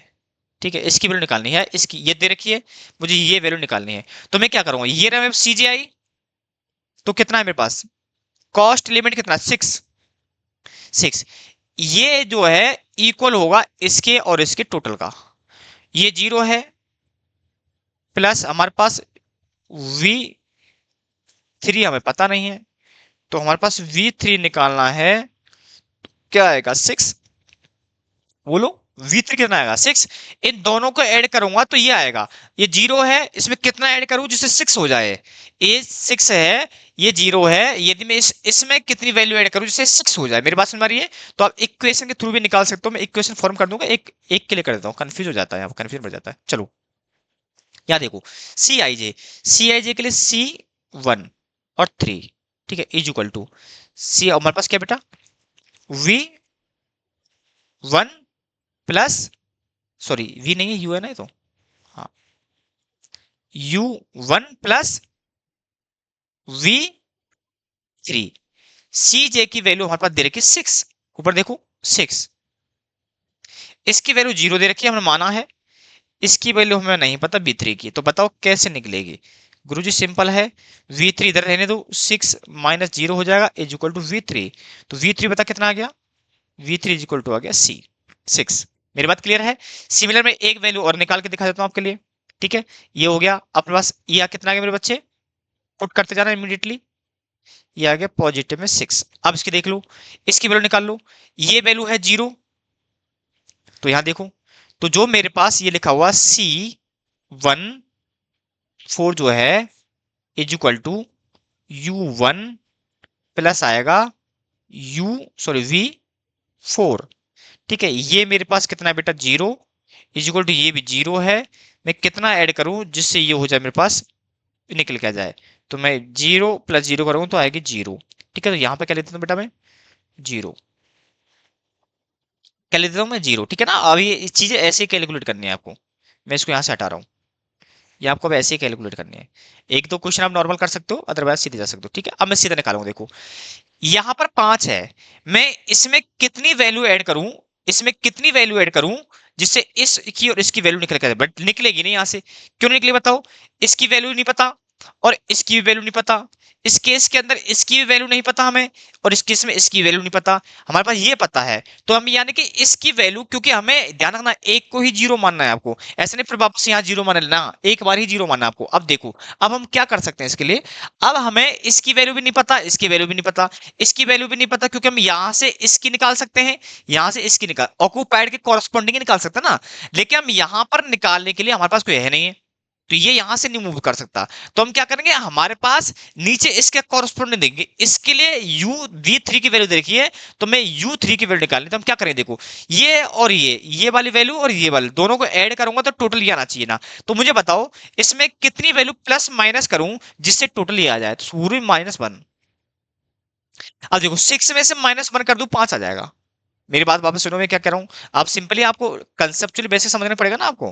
अरे यार क्या चाहता मेरे से, हमारे पास इसकी वैल्यू दे रखी है, क्योंकि हमें इसकी वैल्यू, इसके सामने इसकी और इसकी निकालनी है, इसके सामने v की वैल्यू दे रखी है, हमें u की वैल्यू निकालनी है। अब मुझे बताओ, मैं ये जो समीशन जो टोटल आता है, जो रिलेटिव कॉस्ट है, ये रिलेटिव के दोनों का समीशन होता है, ये हमारे इक्वेशन समझ में आ रहा है। देखो ये जो है टोटल जो आ रहा है, ये दोनों का टोटल आता है, तो यहां पर इन दोनों को टोटल करने के बाद वैल्यू ये आती है। तो मैं ऐसा कह रहा हूं, इसमें यानी कि v3 के अंदर uv की कितनी वैल्यू ऐड या लेस करूं जिससे मेरे पास 5 आ जाए। गुरु जी सिंपल है, 5 में से 1 घटा दो, आपके पास सॉरी 6 में से 1 घटा दो, 5 आ जाएगा, तो -1 ये वैल्यू आ गई।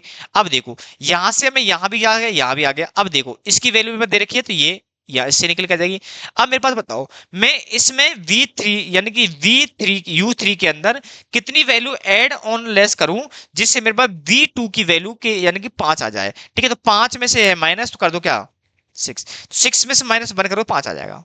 6 - 1 5 आ जाएगा। मेरे पास क्लियर, आप एक क्वेश्चन के थ्रू भी सॉल्व कर सकते हो, कोई प्रॉब्लम वाली बात नहीं है। ठीक है, ये वाली वैल्यू भी निकल करके हमारे पास आ गई।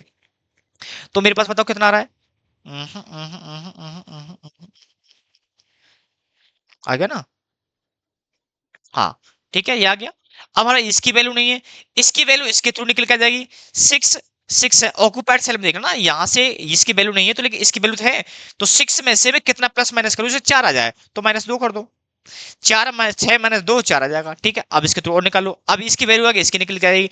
अब मैं कितना प्लस माइनस करूं, -2 के अंदर से 5 आ जाए, बोलो गुरु 7, 7 - 2 5 आ जाएगा। क्या सबकी निकल गई, नहीं इसकी भी निकली, सबकी वैल्यू निकल के आ गई। यू और वी की सबकी वैल्यू याद रखना, जो ऑक्यूपाइड सेल है उसके कॉरस्पॉन्डिंग यू की और वी की वैल्यू निकालनी है, जहां से आपकी एक को ही जीरो मानना है, बाकी सारी की सारी वैल्यू आपको खुद को निकालने पड़ेंगी। आप किसी भी की वैल्यू को जीरो मान सकते हो, यू की मान लो चाहे वी की मान लो, V1 की मान लो, V2 की, किसी की मानो, कोई फर्क नहीं पड़ता इस बात में। आप कहीं से लिख दो, कोई दिक्कत वाली बात नहीं। ठीक है, ये हमारा पहला काम हो गया। अब हम सेकंड काम बताओ क्या करेंगे। Calculate opportunity cost by using, क्या बताओ, delta I J, delta I G equal to C J I minus U I plus we J, यही था हमारे पास। ये एक क्वेश्चन थी, ये एक क्वेश्चन हमने आपको ऊपर भी बताई थी, देखो।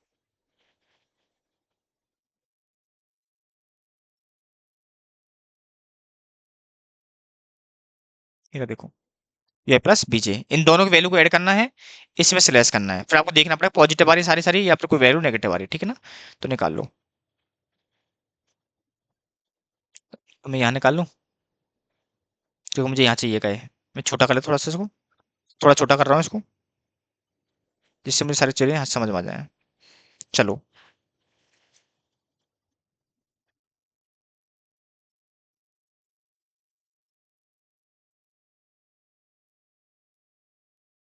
कैलकुलेट,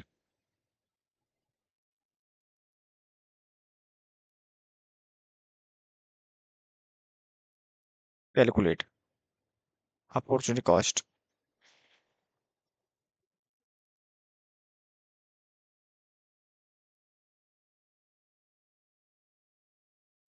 कैलकुलेट कैसे करो बता बेटा। Delta I J is equal to निकालोगे, सी जे आई माइनस करोगे यू आई प्लस वी जे। ठीक है, ये इक्वेशन है। इस इक्वेशन के लिए ये निकलेगा अनऑक्युपाइड सेल से, अनऑक्युपाइड सेल से। तो ये रहा अनऑक्युपाइड सेल, एक ये रहा।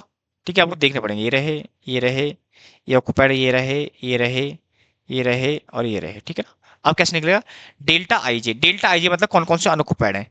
डेल्टा ये ले लिया मैंने, आई का मतलब ये वाला, तो इसमें कौन सा बेटा 1, जे में कौन सा बताओ 1, 1 1।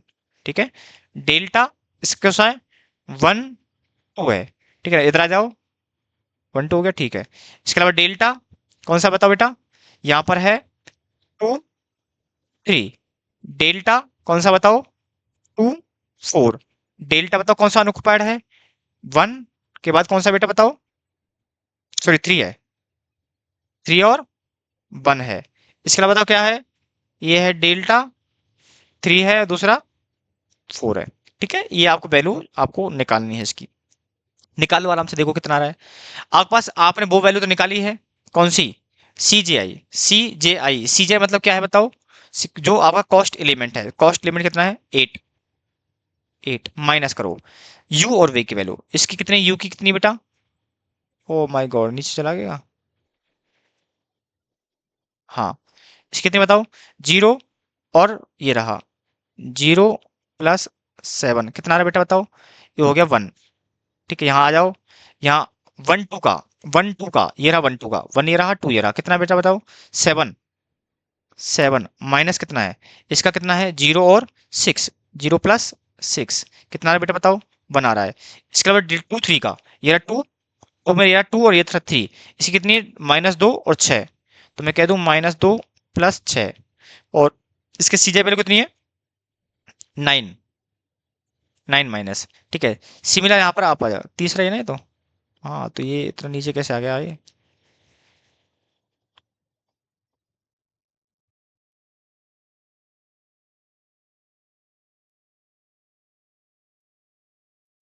ठीक है, ये आ जाएगा, कितना आ रहा है देख लो आराम से, ये 2 3 का आ गया, 2 4 का कितना बताओ, 2 4 का ये रहा, यहाँ कॉस्ट कितनी 0, 0 माइनस देखो, माइनस कितना है दोनों का, ये रहा -2 प्लस 0, ठीक है, देख लें कितना आ रहा है। इसके अलावा आ जाओ इधर,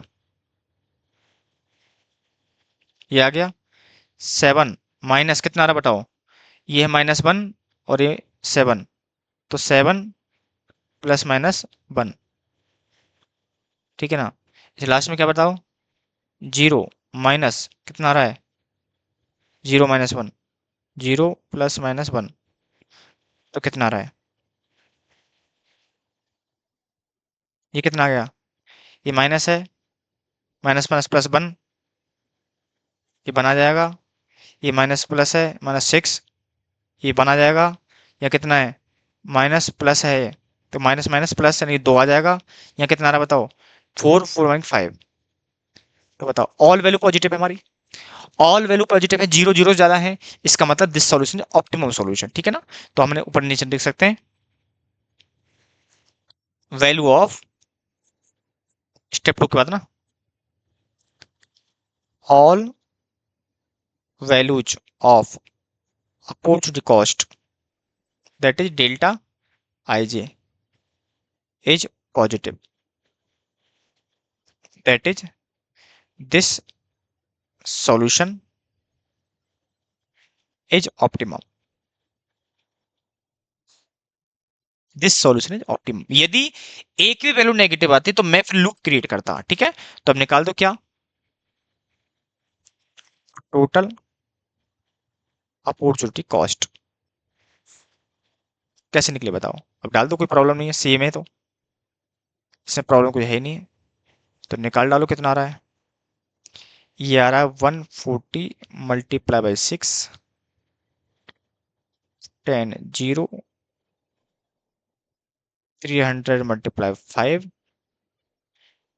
20 multiply by 4, 240 multiply by 5, 40 multiply by 5,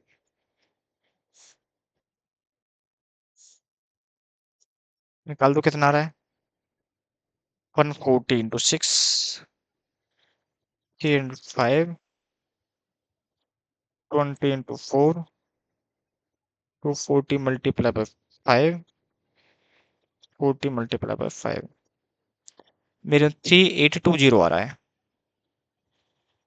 answer देख लो आप कितना आ रहा है आपका, दिस इज योर आंसर 2830। मेरी बात समझ में आ रही है आपकी में, चीजें थोड़ा सा टाइम लगता है और थोड़ा सा हल्का सा, एक क्या होता है थोड़ा सा हमारे पास जो चीज बोर्ड पे चीज ज्यादा बेहतर समझ में आती है, अभी है कोई दिक्कत वाली बात नहीं, कोशिश हमने ये की है कि आपको प्रॉपर समझ में आ जाए। आपको कुछ नहीं करना है, आपको सबसे पहले बेसिक फिजिबल सॉल्यूशन बनाना है। बेसिक फिजिबल सॉल्यूशन का सिंपल प्रिंसिपल है, आपको क्या निकालना है बेटा, पेनल्टी के थ्रू आपको एलोकेशन करना है। फिर आपको बेसिक फिजिबल सॉल्यूशन रिजल्ट देखना है कि रिजल्ट क्या है, रिजल्ट मतलब m प्लस n माइनस 1 को कंपेयर करना नंबर ऑफ एलोकेशन से, ठीक है। अब दोनों इक्वल आता है, कम आता है, ज्यादा आता है, फिर आपको उसके हिसाब से देखना पड़ेगा। दोनों बराबर है तो ऑप्टिमम है, जैसे इस क्वेश्चन के अंदर यदि कम है, नंबर ऑफ एलोकेशन कम है, तो आपको क्या करना पड़ेगा, उसको कवर करना पड़ेगा। किसके अंदर आपको, नॉन डीजेनरेसी के अंदर। यदि इक्वल है तो नॉन डीजेनरेसी है, इक्वल नहीं है, कम आ रही नंबर ऑफ एलोकेशन, तो इसका मतलब डीजेनरेसी प्रॉब्लम है। डीजेनरेसी नॉन डीजेनरेसी में बाई, जो मैंने आपको बताया था, जो एक अपने कोई वैल्यू पुट करनी है, एक अपने कोई आर्टिफिशियल एलोकेशन करना है, और देन उसके बाद अपन आगे चलेंगे, ठीक है ना। यदि आपके पास नंबर ऑफ एलोकेशन पहले से ही क्या ज्यादा है, तो आप उसको स्किप कर दो, इनवैलिड है, या आपको रिकैलकुलेट करना पड़ेगा। फिर आप जब, यदि आपके पास एलोकेशन ऑप्टिमम है, यानी कि रिजल्ट आपका क्या है, number of allocation is equal to number of m plus n minus one आ रहा है, तो उस केस के अंदर आप क्या करो, ऑप्टिमम टेस्ट करोगे। ऑप्टिमम टेस्ट का क्या करो, यूवी मेथड लगाओगे। यूवी मेथड के अंदर आपको u और v की वैल्यू निकालनी है, कि नंबर ऑफ रो और नंबर ऑफ कॉलम की वैल्यू निकालनी है, यानी कि u i और v j की वैल्यू निकालनी है। जिसकी इक्वेशन दे रखा क्या हमारे पास, c j i is equal to u i plus v j आपको निकालना पड़ेगा, जो हमने यहाँ पर स्टेप नंबर 1 के अंदर निकाली थी। ठीक है, u और v की वैल्यू निकालने के बाद, जैसे u और v कहाँ निकालते हमने, ये रहा नीचे ना, हाँ, हमने यहाँ u और v की वैल्यू निकाली थी। u और v निकलेगी वो ऑक्यूपाइड सेल पे निकलेगी, ध्यान रखना, ऑक्यूपाइड सेल पे निकलेगी। कॉरस्पॉन्डिंग u की कॉरस्पॉन्डिंग v की वैल्यू आपको देखनी पड़ेगी। ये थोड़ा सा हल्का सा एक दो बार करोगे तो थोड़ा ट्रिकी लगेगा, अदरवाइज दो तीन बार के ऑटोमेटिक समझ में ये चीजें आना स्टार्ट हो जाएंगी। ये करने के बाद फिर आप अनऑक्यूपाइड सेल से अपॉर्चुनिटी कॉस्ट निकालें। अपॉर्चुनिटी कॉस्ट का आपको देखना पड़ेगा कि सारी वैल्यू आपके पॉजिटिव और जीरो आनी चाहिए, अदरवाइज एक ही वैल्यू नेगेटिव है, तो वो फिर आपको क्या करना पड़ेगा, एक लूप बनाना पड़ेगा, फिर आपको एलोकेशन का फॉर्मेशन चेंज करना पड़ेगा, देन उसके बाद फिर वापस से यूवी मेथड लगाओगे। यूवी मेथड रिपीट होगा तब तक जब तक आपका क्या ना जाए मेरे बच्चे, तब तक आपके ऑल अपॉर्चुनिटी कॉस्ट के जो एलिमेंट है, जो यूवी की जो वैल्यू आई है, वो आपकी आपके ऑल पॉजिटिव ना आ जाए। पर हमने यहाँ पर क्या है, डेल्टा आईजे निकाला था, डेल्टा आईजे अपॉर्चुनिटी कॉस्ट निकाली थी। पर हमने देखा था अपॉर्चुनिटी कॉस्ट के ऑल वैल्यू जो है हमारे पास है, या जीरो है, जीरो से ज्यादा है, मैं कहूँ तो सारी वैल्यू पॉजिटिव होनी चाहिए। Zero is included also in positive values, ठीक है ना। यदि सारी वैल्यू पॉजिटिव है, जीरो है, तो उस केस के अंदर आप ये ऑप्टिमम सॉल्यूशन है, और जो ऑप्टिमम सॉल्यूशन होता है आप उसका निकालोगे, उसको ऑप्टिमम कॉस्ट निकाल दोगे। इसी पर आपको कॉस्ट निकाल, वही आपका वो बेस्ट सॉल्यूशन होगा। यदि यहाँ पर हमारे पास एक भी वैल्यू हमारे पास नेगेटिव आ जाती है, तो फिर हम लूप क्रिएट करेंगे, लूप क्रिएट एलोकेशन के सिस्टम को चेंज करेंगे, फिर वापस से यूवी मेथड निकालेंगे, यूवी के वैल्यू निकालेंगे, फिर वापस से हम डेल्टा आईजे निकालेंगे, फिर वापस फिर चेक करेंगे कि वैल्यू नेगेटिव तो नहीं है, नेगेटिव, फिर वापस से रिपीट होगा। ये तब तक चलता रहेगा आपका डेल्टा आईजे की वैल्यू, तब तक आपकी all value delta i j zero और नेगेटिव पॉजिटिव ना हो जाए। ठीक है, आज के सेशन यही खत्म करते हैं, एक सेशन लेने की कोशिश करेंगे, अदरवाइज आपको इंटरमीडिएट बच्चों के लिए यहीं तक का कंटेंट था जो हमने कवर करा दिया है। अब थोड़ा सा फाइनल वाले लेवल वाले बच्चों को थोड़ा सा बढ़ जाता है। ठीक है, तो थैंक यू बच्चों, मिलते हैं आपको नेक्स्ट सेशन में।